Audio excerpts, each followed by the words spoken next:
What's up, guys? Welcome back to another episode of the Lexi J Wellness Podcast. I'm your host, Lexi Johnson, and this is my husband and co-host, Brett Johnson. This week, we are going to talk about what to do when you feel like quitting, what to do when you feel like giving up. And while I think that it could be condensed in about 2 more seconds and say, don't, I think that we're going to elaborate a little bit further because we've had our fair share of moments where we definitely felt like quitting. We've also had experience with quitting and restarting things. So I think that we can kind of bring a little bit of perspective on both accounts. And I can speak for myself, at least, in saying that 99% of the time when I've wanted to quit and I've continued to push forward, I've only gained both mental and physical benefits from it. And then we can elaborate even more, going into business even. So what's up? Not a whole lot. I'm a little tired. Long day. We're hammering this out at like 10 o'clock. Yeah, it's been a long day. I'm not going to lie. I wanted to quit on this podcast. I did not want to do it, but here we are. And I'm glad we're doing it because I know for a fact, and I say this with workouts even, like it takes me about 5 minutes to get into it. And I'm like, okay, I took a lot more time deliberating over it, not wanting to do it than I did to kind of get the gumption to pull the trigger. However, this really was just a matter of we've been going nonstop up until this point. So we're going to make time for it. And we are. We're making it happen. Pushing bedtime a little bit further back. But we're going to make it happen. All right, Brett, tell me what you do or what to do when you feel like quitting. For me, I kind of use, I don't know. I kind of have like this little mental plan that I have whenever I get overwhelmed by something. For instance, tonight I got overwhelmed by something briefly because something popped out of nowhere where I had a water leak at a rental property, and that used to rattle me a lot. Now it's, just like anything else, once you learn how to execute in those scenarios, it's just trial by fire. You figure out how to react to these situations, and it's less rattling the more you deal with it. So really it's just, you can't quit, because if you don't push past the suck, then it's never going to get any easier. You're never going to get better at it. But what I was initially going to say is, the first thing that you should do is just assess the situation and figure out what you can control. Because the first thing that comes to mind is all these what if factors, for me anyway, and I think for a lot of people. You get overwhelmed by a situation and you're ready to pop 16 Advil before the headache even sets in. And in doing that, you just basically create this snowball effect of stress and anxiety. And the overwhelming process just gets worse. So what I try to do as best I can is take a step back, assess the situation, see what needs to happen right now in order to take, a positive step forward to mitigate the problem. And really that's the only thing you can do, because without taking a proper step forward, then you're either just staying where you're at, and most likely the problem is going to continue to happen and get worse. And you're also just going to continue to stay in that stress state. And really in this particular instance that I'm describing, action cures the stress, because once you start putting that foot forward, then it's okay. Well, I've done this, and now what? Do the things that you can control, because otherwise your mind just starts to go out of control thinking of all the things that you cannot control, and it just creates a snowball effect of stress. Yeah. What's that quote? It says like worrying doesn't alleviate tomorrow's problems, but it does take away today's joy. Something like that. Like if you spend today worrying about what's to come tomorrow or a week from now, a year from now, it's not alleviating any of that thing that you're stressing about that's coming in the future, but it does take away a lot of the present moment joy and satisfaction and just contentment that you could be experiencing.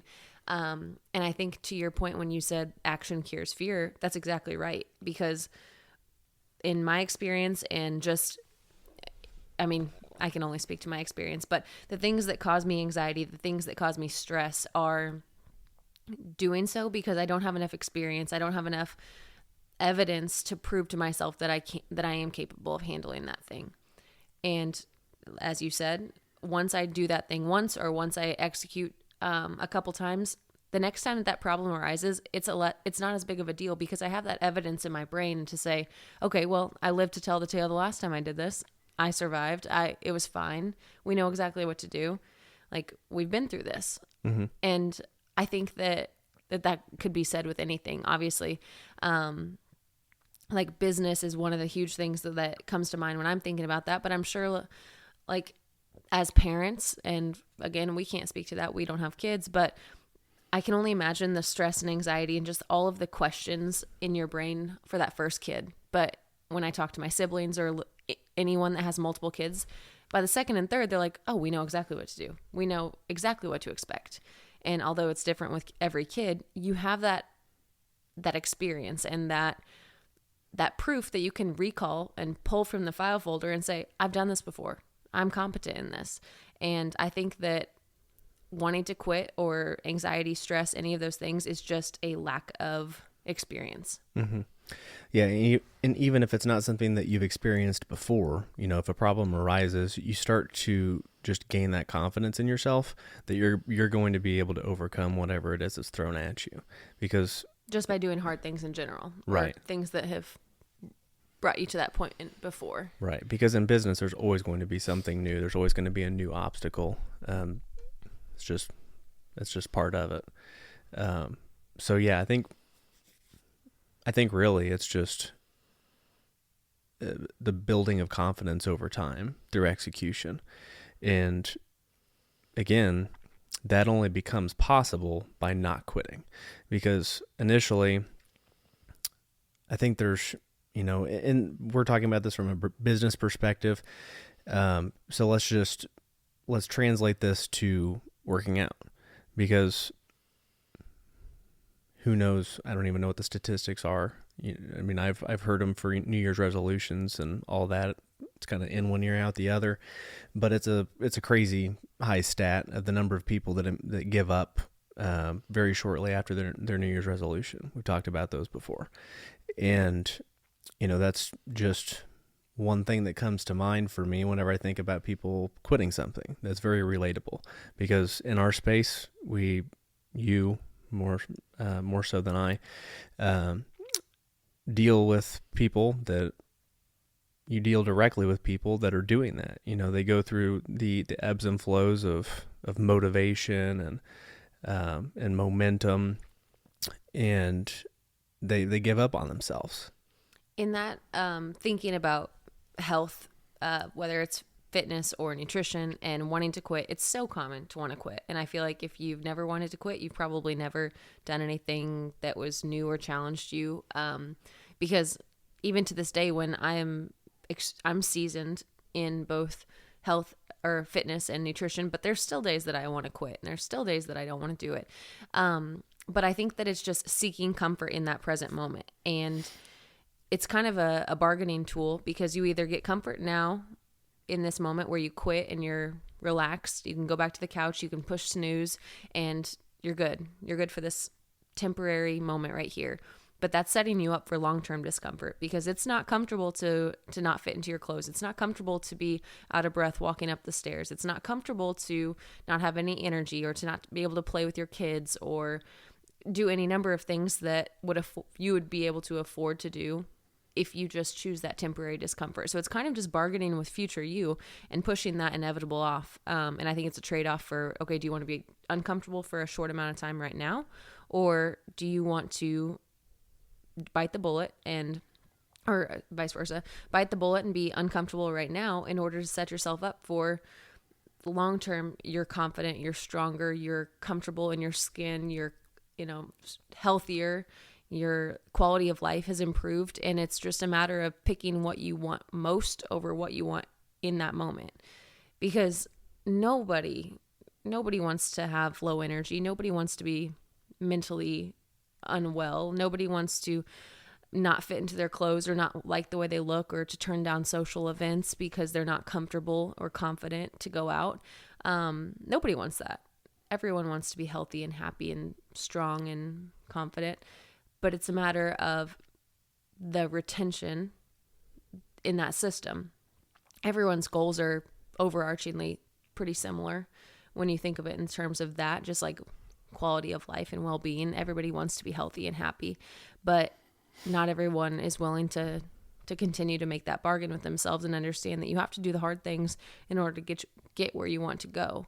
And I think that it's just continually reminding yourself and having that foresight, because it's so easy in that moment, because that switch of opting for instant comfort, you don't realize, like, you're not thinking about those instances, getting invited to a pool party or playing with your kids, playing with your grandkids, trying to just, maneuver through life comfortably. You're not thinking about that. You're just thinking about that split second escape.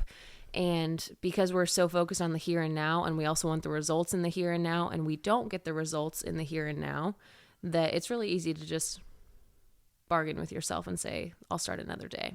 But you're inevitably just pushing off another start date. Yeah. I would venture to say that a lot of, the reason that people quit something so readily is that they don't have the foresight to see what's on the horizon. And in the fitness world, you don't see results immediately. That's one of the hardest parts about it. Which is so interesting, because you do see the results if you quit right now. If you quit right now, the results are right where you're at. So you already know what happens then, right? Like, that's the thing when people come to me and they're like, I don't think I'm going to do this anymore. And I'm like, that's fine. That's good. I just want to know, what's your plan? And I wholeheartedly mean that. I'm just curious, what's your game plan? Because I want you to succeed, whether it's with me or someone else. But you do need to make a plan, because you know that if you're quitting, you know where you're going to go, right? It's right back to where you started, that you were unhappy in the first place. So the results of quitting are instantaneous. They're right there. Right. You know what the results are going to be. I like to oversimplify things like that sometimes, because I think we don't realize it, or maybe people just fail to see it that way. Right. They think that if you quit that uncomfortable situation, that something magical will happen that will be easier, that will get me where I want to go. But that's not how it works. So if you're thinking about quitting the hard thing you're doing right now, just know that you know exactly where you're going to go, because you've been there. That's what got you to the point of starting something challenging in the first place. Right. If you light a fuse, you know what's going to happen whenever that fuse gets to the end. It's just a matter of how short or long that fuse is. In the fitness world, that fuse isn't the shortest thing in the world, because you're not going to see immediate results. There's no such thing as 5-minute abs. That's just an example that, is a marketing tool.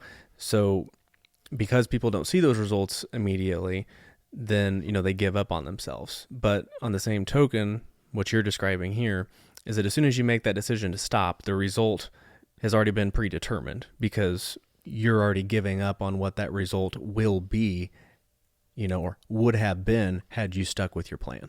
Well, yeah, and in terms of fitness, we always talk about results thinking in a positive manner, right? You want results, you want to be this body composition, or you want to get to this point, you want to lose X number of pounds, whatever, but results are just the outcome of an action. So if your action is quitting, your results are going to be negative. Your results are going to be a regression, and you know exactly what they are. Yeah. If you quit. Really, it's just a game of decision stacking. And if you stack up a lot of positive decisions on top of one another, then it's going to get you going in a positive direction. Dare I call it a domino effect? You could say that. But it's, you can break it down as simply, or as, as difficult, complicated as you'd like.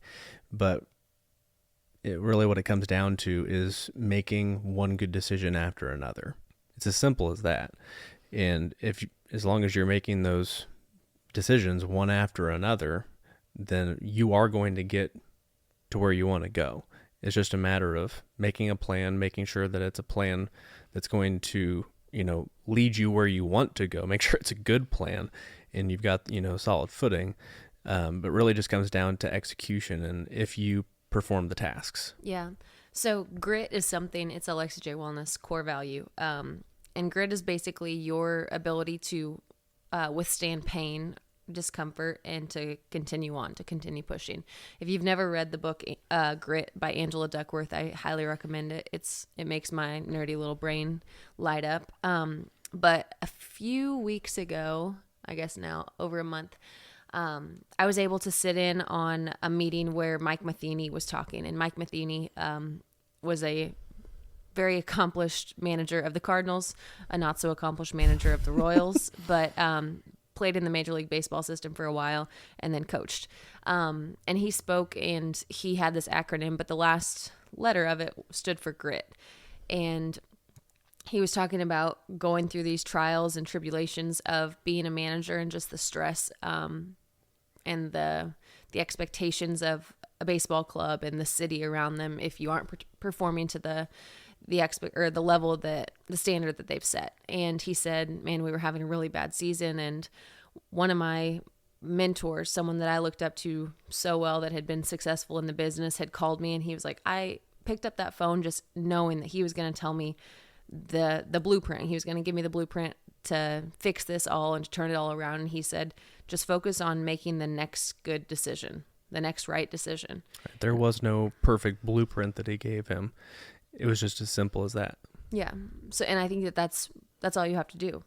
People want the answers and the path 10 miles ahead, but you really just have to focus on the step ahead. The step ahead, not the whole staircase. If you think about you're driving in the dark, you have headlights that see approximately 100 to 200 feet in front of you, but you know for a fact that you can drive for miles and miles and miles, but you're only covering that ground. It's just having that understanding that it's going to get you where you want to go, but you don't need to worry about that right now. You just have to worry about the task at hand. Yeah. You said earlier that you've quit something before, for better or for worse. Can you give me an example? No, I don't quit anything. I was hoping you would. I honestly couldn't think of anything that you would quit, so I know. I said that, and then I was like, well, surely Brett's quit something. So, funny story. You tell, and I'll brainstorm over here when I was a quitter. Okay. So, my quit story that I'm going to use here was in high school. And I made the executive decision that I was going to not do track because I despised certain events that I had to run in track. And so I think it was my junior year that I made the executive decision that I was going to go out for golf because golf is the same time as track, and thought it was a great idea. I was a little apprehensive because I still had to tell my coach, who was also my football coach, that was the coach of the track team, that what my plan was. He was not happy. But then I went down to tell my dad.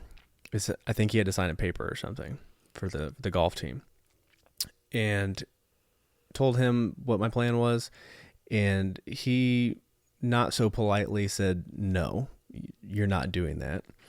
So I had quit the track team for approximately 45 minutes, marched my ass back up to the school, and went to track practice. So you're quitting, you didn't even end up quitting. I quit for like 45 minutes. I'm genuinely trying to think. This was and I was happy that I did it. Yeah. Because in high school you get super bad tunnel vision and you think in the short term. And I was just thinking earlier today, how easy it was to not have the foresight to realize, the opportunities that we had in high school, just to be in the present moment, enjoy the time. Because all you have to worry about at that stage of life is what you're doing in, the here and now. And you only get that opportunity once. And I'm really happy that I did it. I'm glad that my dad told me to do it. But that was my quitting story. It's more comedic than anything. Your half quitting story. Yep. Your quit attempt that got blocked. It was vetoed. Yep. I'm struggling. Still got nothing? I'm struggling right now to think of anything that I've quit jobs before, but I think for good reason. Like I quit my dental hygiene job to become or to go full-time Lexi J Wellness. So that's not exactly a great example in this context, but I'm pretty dang stubborn. It's not often that we start something that we don't finish. Yeah. That is one habit that I have created, and I can't recommend it enough, is just to keep promises to yourself.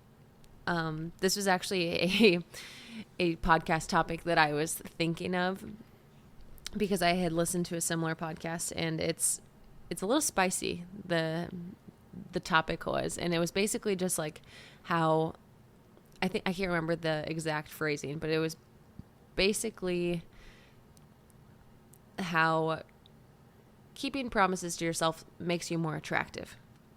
And the whole premise of it was not even about being physically attractive. Obviously, like, he circled back into that, but it was basically saying, like, if you keep promises to yourself, you're proving to yourself and to everyone else that you're a reliable individual. And when you're seeking a partner, are you seeking a reliable one or an unreliable one? Mm-hmm. Are you seeking one that does what they say they're going to do or not? Are you seeking one that is going to fulfill the promises that they make or not? And just in those terms, I'm like, dang. I mean, sometimes it's hard to get people to understand, like, the value of actually genuinely being healthy, but everybody wants to be attractive. Like, the surface level, that's an easy sell, right? And if you start it from a habit standpoint, from behavior, are you reliable to yourself? Because if you're not reliable to yourself, why would anyone else trust you? Why should they? Yeah, that's what I was going to say. It's kind of a trust thing. It's not just, from the viewpoint of, is that person reliable? Yeah, it's trust. And, like, I trust you with my life. I wouldn't trust Joe Schmo neighbor, that I know is just on a, what's the word I'm looking for? There's a metaphor for it. Just the guy that never follows through with what he's going to do. Yeah. Yeah. I mean, that happens so often. If people continue to start and they quit and they start and they quit and they start and they quit, it does not take that many cycles of that repetition for the next time that you come and say that you're going to restart. I'm like, all right, here we go. Like, I'm not going to hold my breath for it because you've proven to be unreliable to yourself in the past. And it has nothing to do with your unreliability to me. It's about that future you that you keep letting down. And that should be the biggest heartbreak of it all. Right. Yeah. There's people that are predictable. I'm predictable. You tell me I'm predictable all the time, but in a different way. Yeah. But whenever somebody's predictable enough for you to be able to recognize that, like, okay, well, Jim Bob says that he's starting his diet this week, I'll give it a week. It's every single time you already know what the end result's going to be because that person doesn't hold promises with themselves. And you can, I'm sure, name a few right off the top of your head that are like that. And at the end of the day, would you trust that person with something that was important to you based on what you know about them and, the promises that they don't keep to themselves? Yeah. I think that, just to circle back to the topic of wanting to quit, no one wants to quit when it's easy, right? You want to quit because it's hard. And in our minds, whether it's financial or physical, health, business, anything like that. In a perfect world, imagine this scenario. So let's talk business for a second. If I want to quit right now because it's difficult, but my end goal is so much larger than where I'm at right now. Like, I want Lexi J Wellness to grow and flourish and just be much larger than it is. And I can imagine that whenever I get to that point, I know for a fact the problems will not disappear. In fact, they will be magnified. They will be multiplied. So I have to tackle and figure out the problems right now, because in order to get where I want to go, if I truly do want to get there, then I have to be realistic about the entire scenario that's going to happen there and understand that the problems that are waiting for me there are going to be so much larger. And this is preparing me for that point. Right. If you can't execute on the problems that you have right now in front of you, then it's you not won't have the opportunity to solve the bigger ones. Yeah. It's not realistic to assume that you're going to be able to tackle these bigger problems that are going to be coming your way. And sometimes that's good for perspective. Like, up. I don't want to encourage a scoreboard mentality when it comes to like, oh, so-and-so's problems are bigger than mine, so this isn't an issue. But I'm constantly competing with myself. And if I'm thinking future Lexi is going to have a lot bigger problems than present day Lexi. So I got to get my shit together and I got to start just handling what I've got right now in order to be given the opportunity to solve those bigger problems. Because the worst thing that could happen is that I'm still solving these same problems right now in 5 years. For sure. Because you never solved them in the first place. Right. And same could go with a fitness journey. If you're still solving the same problem of not being able to be consistent year after year after year, you're going to continue repeating that same cycle of problems year after year after year, and you're going to be on a hamster wheel of never seeing the progress that you want. Yep. So eventually, I think, to summarize, when you want to quit, you have to understand that you're either going to bite the bullet and get past that point of discomfort, or you're going to have to continue replaying this Groundhog Day scenario until you realize that you're sick of your own shit. Right. Are you going to make the next best decision, or are you going to throw in the towel? Because it's one or the other. And you already know what the result is going to be. You're predetermining what the result is going to be by throwing in the towel. And you're also predetermining the result if you choose to make the next best decision. Each individual decision pushes you either toward or away from your end goal. And it's all up to you. Boom. That's good stuff, Johnson. All right, I know for a fact you guys know someone that has contemplated quitting. Maybe they're undergoing something challenging right now and they need to hear this. So it would mean the world to us if you guys would share the podcast. Let us know what you think of the episode. And if you listen to it, tag us on social media. But we will talk to you next week.